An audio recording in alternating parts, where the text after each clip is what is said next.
welcome to Innovate Sarawak Stories, where, as usual, we will dive into the ins and outs of the journey of our local Sarawakian entrepreneurs and their innovation that they made into their business. And this series is brought to you by Tegas Digital Village. I'm FIFA, your host for today, and we have a very special guest today with us in the studios. His business is called OINC. OINC. OINC. Yeah. OINC. So OINC, OINC. I know what you're thinking, but it's not like what you're thinking. So let's not judge the book by its name. Let's not judge the book by its cover. Let's ask directly from the founder itself, Mr. Khai.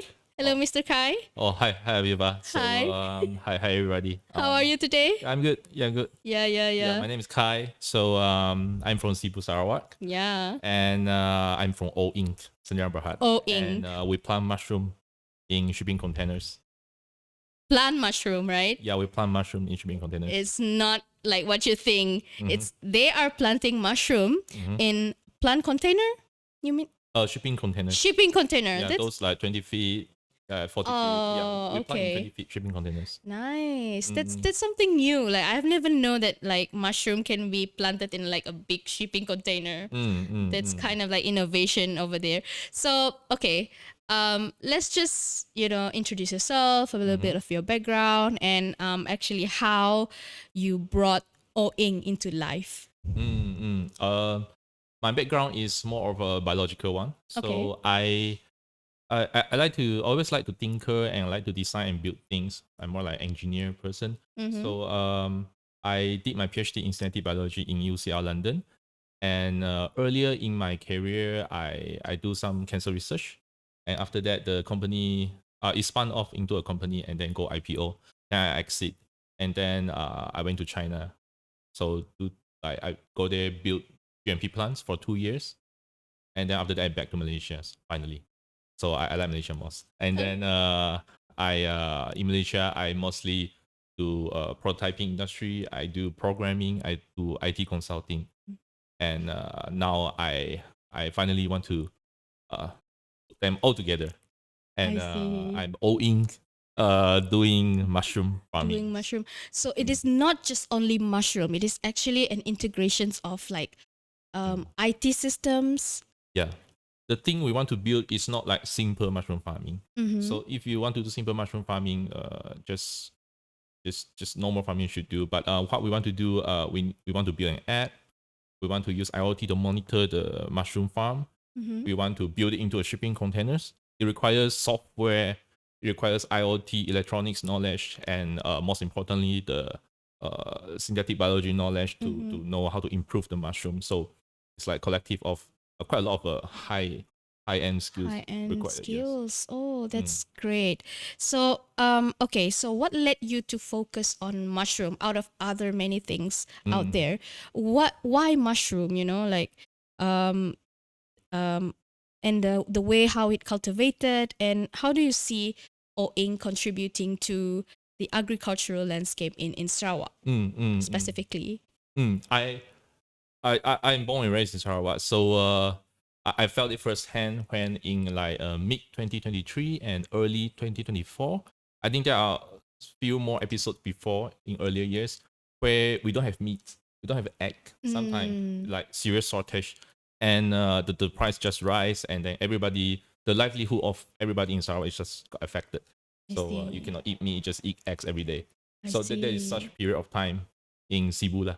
And then when I look to how I can contribute to solve this problem in Sarawak, how do we produce food? So I realized that there are actually Sarawak plant a lot of things like palm oil and getah, but we didn't plant enough of food to eat.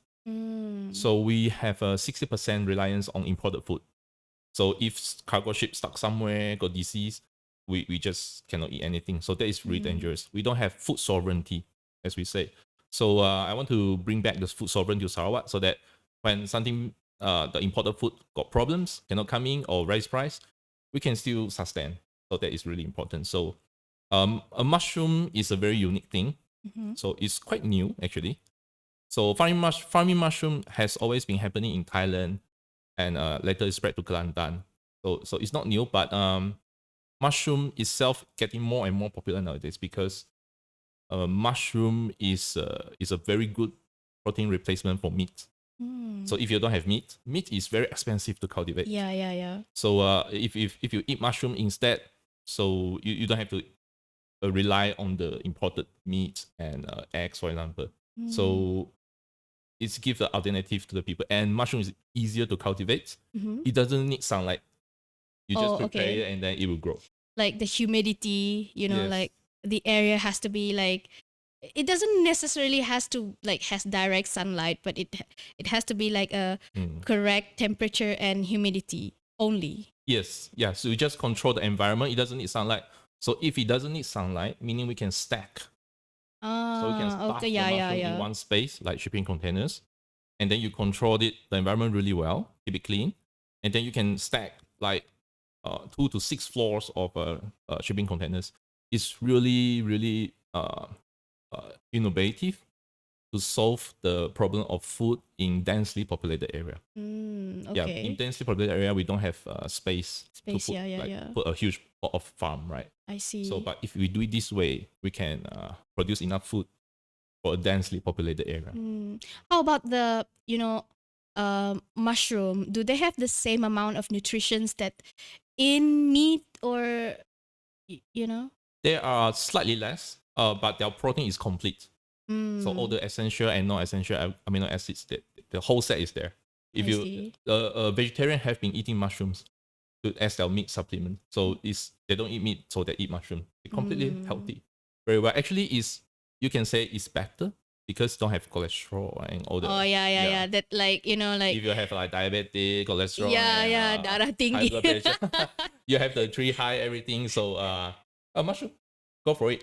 And on top of it, it's really delicious. I personally prefer mushroom compared to meat. Oh, I if see. you ever ate the mushroom that we produce, it's really fresh, and the really fresh mushroom tastes really good. It's better than meat and easier to cook. Yeah. From every perspective, it's really a next generation food, I would say. I see. I can actually imagine because I saw on TikTok, right? You know how there's a few videos actually like people making some sort of meals like chicken meals, but replaced it with mushroom. They caught it in on like with batter, tepong batter, and then they fried it. However they make it, and it looks so delicious. It's really nice. And some mushrooms are more exotic one, like lion's mane, can even enhance your neural activity. Really? Yeah. Oh my and god. it tastes like crab meat. Crab meat. Yes. That's something new. I really should try that one day. That's why we have to bring this to Sarawak. Yeah. I grew up in Sarawak. I never actually taste what is lion's mane, fresh lion's mane. I didn't know what it tastes like. We never have the opportunity to see that in real life. Yeah. So I really hope to bring this list of mushroom foods into Sarawak. And Sarawak is very strong in timber, and the sawdust from the plant factories, the sawmills, is actually really good nutrient for the mushroom to grow on. So sawdust currently, we use a little bit, but we throw most of our sawdust. There is a fire hazard. So if it rot, it attract insect. It's not good lah. It's like waste. Yeah, waste. So what we do is actually we turn those waste sawdust into food. So everybody wins. Yeah. So the whole meal is happy. We produce food and people get another extra delicious food on the table. Yeah, that's actually nice to hear. So why Sibu? Why not like, for example, you're doing it in Kuching? Is it because you're from Sibu or you live there? Okay. Personally, there's a little bit biased because I'm from Sibu. Oh yeah, so okay. I'm familiar with the surrounding of Sibu, a market day where I can set up my factory. So, and then my first co-founders are actually from Sibu. So that's like given, actually quite blessed. Sibu is also a center of Sarawak, right in the center. So farming. So I was surprised, heavily rely on transportations. So by positioning our headquarter and core factory in Sibu, we can support Miri, we can support kucing. Both are like equally, We in can terms support of the like, entire Sarawak like at ease lah. Don't have to be like from kucing to Miri is like tech flight. That logic lah. that logistically it's not possible, and it's not good also for the like longevity of the mushroom Carbon kan. footprint. Yes, too yes, great. carbon footprint. Yes. That's true. Mm. All right. So you're talking about utilizing sawdust in your mushroom cultivation. So how do you integrating the technology part of it and then the modern agricultural practices into your operation on or OINC? Specifically, you said just now is it about IoT equipped. So how do IoT equipped shipping containers enhance your mushroom growth? Okay, IoT have very two important roles. Number one is monitor. So we have a lot of sensors in there. So we detect the temperature, humidity, carbon dioxide. So if we able to read it, when there's a mini computer in every containers, Raspberry Pi. When you read it, it immediately upload to the internet, to the cloud.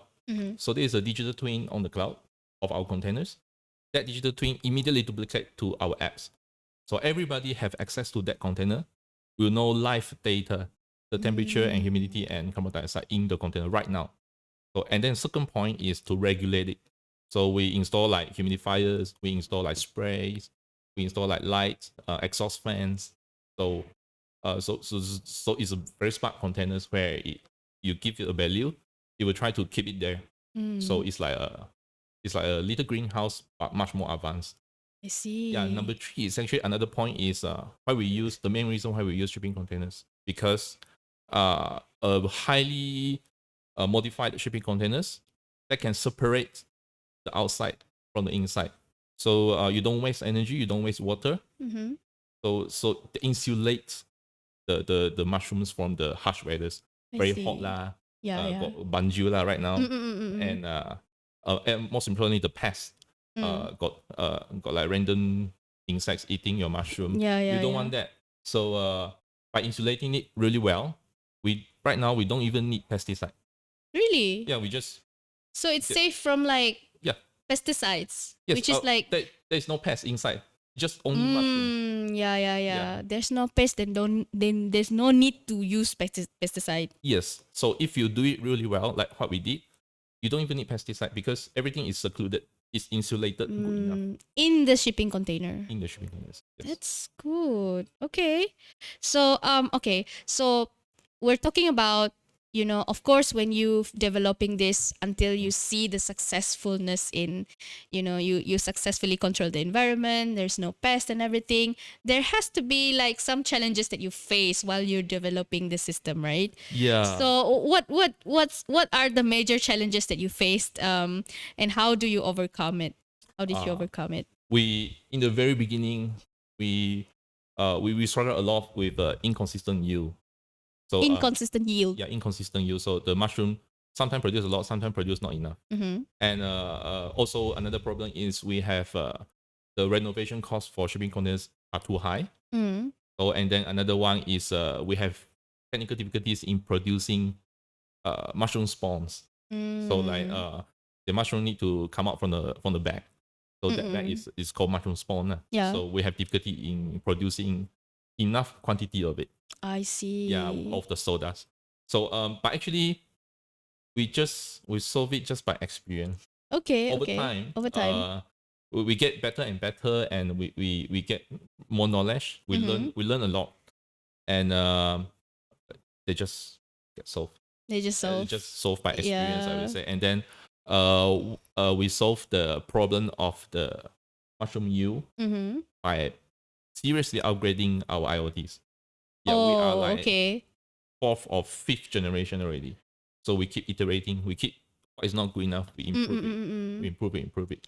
Fourth or fifth generation of your IoT. Yeah, we already fifth, like 5 generations of IoT device inside. Yes. I see. All right. So, what come across my mind is that you said that you use sawdust, right?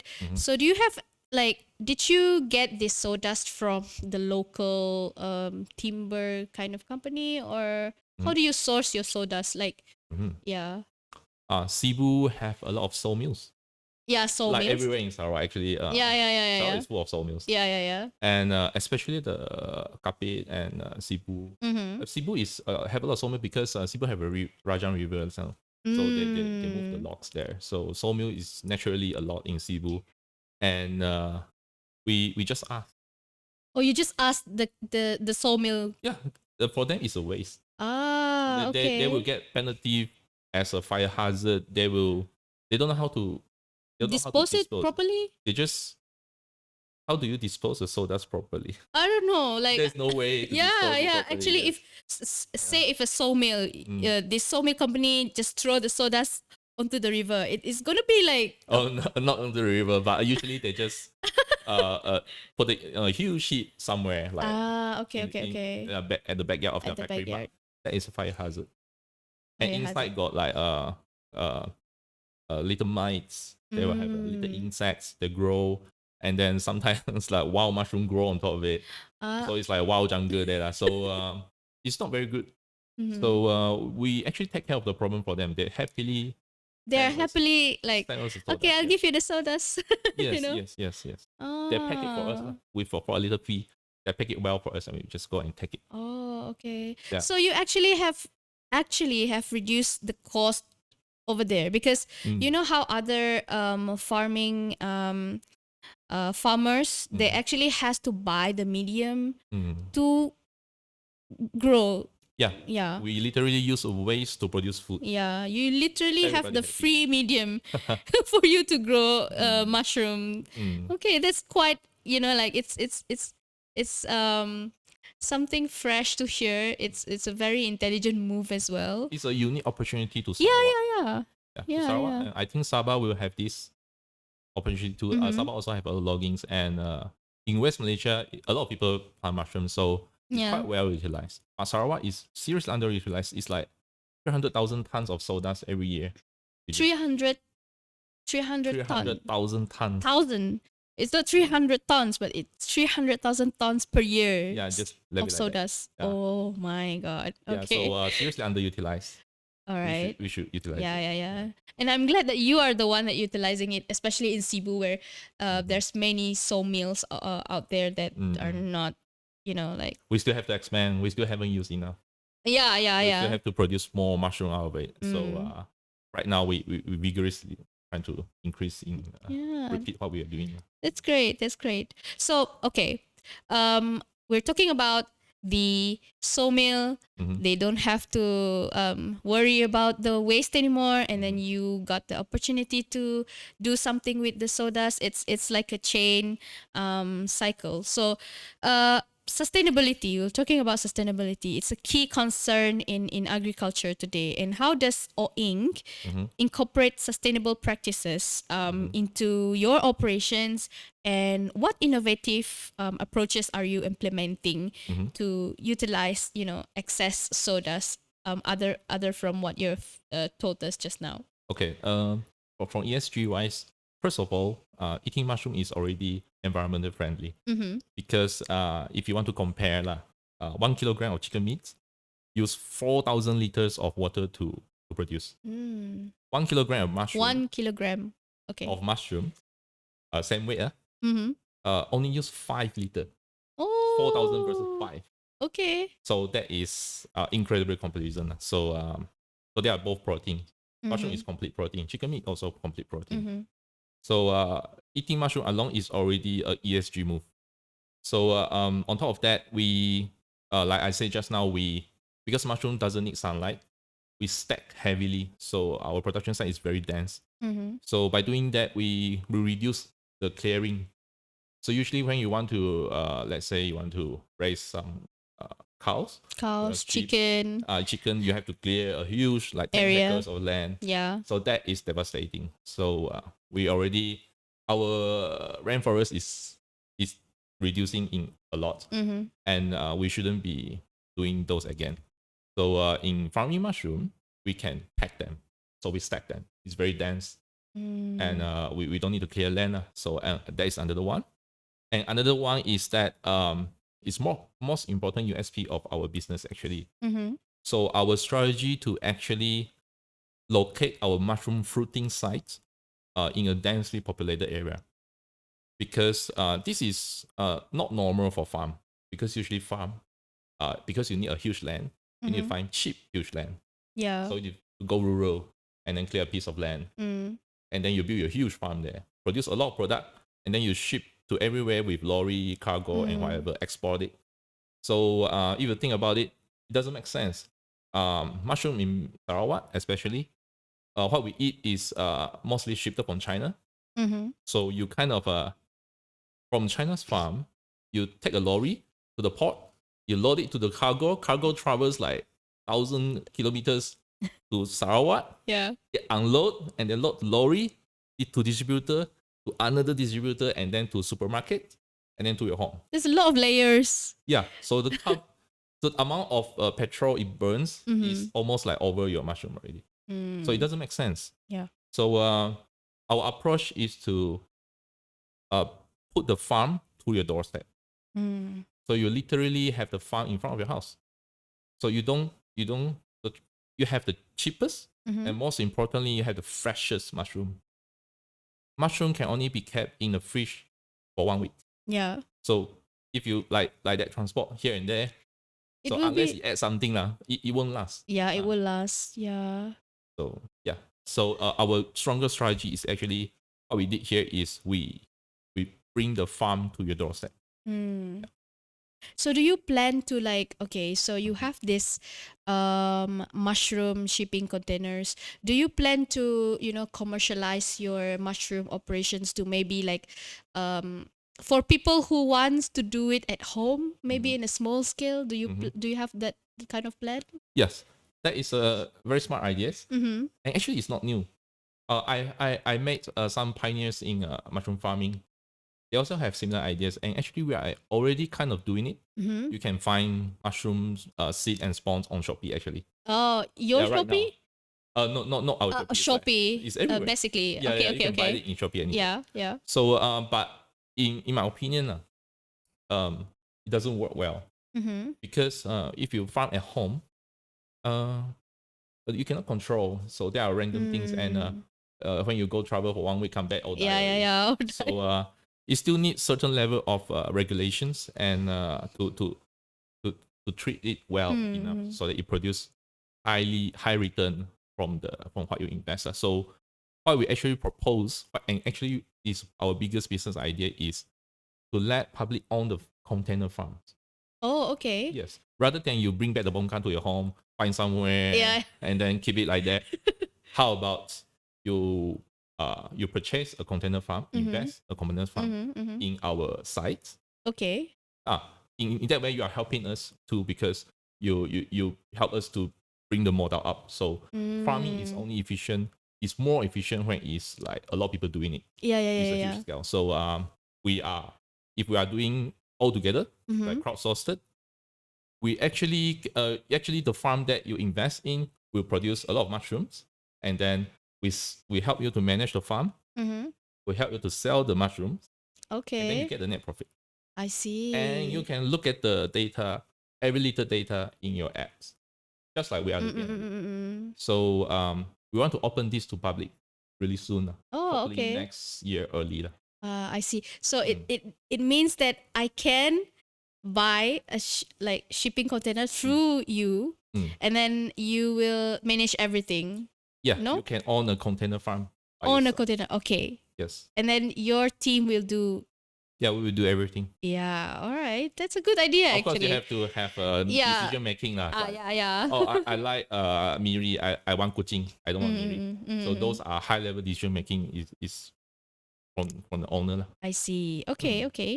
All right. So, can you share some of your success stories, because you've gone through 5 generations of IoT, and you've successfully get the right environment for the mushroom. Is there any success stories or example of how OINC has positively impact the local community by providing fresh, like locally grown mushrooms and promoting sustainable practices. Yes, we are technological achievement is okay. Like customer cannot feel it. Yeah, yeah, You yeah, just yeah. farm more efficiently. So Yeah, yeah. I'm talking more about social achievement. So what we are really proud of is actually we brought very fresh and cheap mushroom to Sibu market already. Oh, okay. So we're selling in Sibu supermarkets. That And that means that it's already in the supermarket, or yeah. Oh, okay. So you can find it in Sibu supermarket. I see. With the name OINC. Yes. Oh, Yeah, that's yeah. great. That's great. So we previously Sibu there are a few. In Syarikat there is another mushroom farmers, but we don't farm enough. If you want to have a wedding dinner, then you have to eat mushroom in one dish. Then you probably have difficulties finding it in Sibu, and it's get very expensive sometimes. You can see like mushroom in supermarket that just get wiped off by restaurants all the time. We with our current mushroom farmers and the scouts, we haven't even produced like 10% of the demand. So it's seriously undercovered. Undercovered. Yeah. So do you wish to have another, like mushroom farmers doing the same thing? Oh, we don't mind. Yeah. We just the more people doing this, the better, because people will start to realize it's a really nice food, and the market will grow. So I want to grow together. So the impact we bring to Sibu is now Sibu have another thing to choose for their dinner. So not only like chicken and mushroom from China lah. Yeah. So you have mushroom from Sibu. So so that is one more dish, and another thing is we also employ local peoples, because if you remember, our strategy is to put our site in the city that we want to provide. Yeah. So we will be hiring locals. So our site will always be hiring locals. So we build it as we improve the local economies. So that is what we improve. We are quite proud. We improve Sibu, and soon I hope Miri lah. I hope you okay. So your next site will be in Miri as well. Oh, okay. And potentially we will be partnering in Kuching. In Kuching. Thanks as to well. Tegas. Oh yeah. I met my potential partners in Tegas. Really? Yes. During one of their programs. No? Yeah, during the pre-accelerators. Pre-accelerators. Okay. So talking about the Tegas Pre-Accelerator bootcamp, you've recently won. You're one of the winner, right? Oh, okay lah.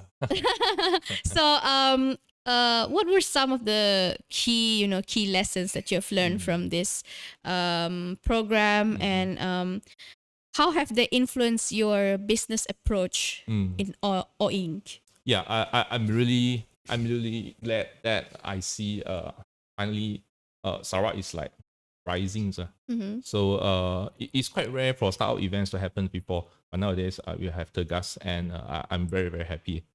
And actually Tegas helped us to bring OINC to the stage of startup in Malaysia actually. Okay. Yeah, so that is the most important thing. This visibility actually, and it brings a lot of opportunity to us. People see what we do, we present it. So like you know what I'm doing. So if you have an opportunity, I want to open a mushroom farm. Maybe we can collab. So there will sparks collaborations. I see. Yeah, so that is a really huge jump. Not only business, also investors. Also, it helps us be more exposed, and we can maybe get government grants to help us. And so it is out all these things. So it's the greatest lesson I learned is just get out and tell everybody what you are doing. Yeah, that's what you're true. waiting for. Because if you don't meet if you don't meet someone else outside of your circle, you wouldn't know what opportunities out there like awaits. People are more helpful than you think. Yeah. Maybe even if they cannot directly help you, they can be really good mentors. They will introduce you to opportunities. Yes. Right. Okay. So looking ahead, what are your plans for the growth and also the expansion of OINC? And are there any new projects or initiative that you are particularly excited about that you can share with us? We are only just beginning. Okay. So I would say, so we are very excited to finally starting to set out our lab. It's a little mycology lab. So finally we can do some serious science. I come from a biology background. R&D? Oh, yeah. Yes, yeah. So we can do really serious science. Okay. Including in our founders, we can do like very good science to improve the mushroom yield. Because even a little bit or marginally we improve it, all the containers have that benefit boost. So this lab is really key to it's a milestone for our progress lah. So right now we are actively, vigorously setting out the lab. And the next one is we are trying to venture into exotic mushrooms. Exotic mushrooms? Yes. Oh, what kind of mushrooms? Like the lion's mane. Lion's mane. The one that you eat and improve your neural activity. Yeah. So it is actually possible to grow it here. Currently, it's difficult. It's difficult? The mushroom requires like aircon. Okay. So it grows in cold weathers.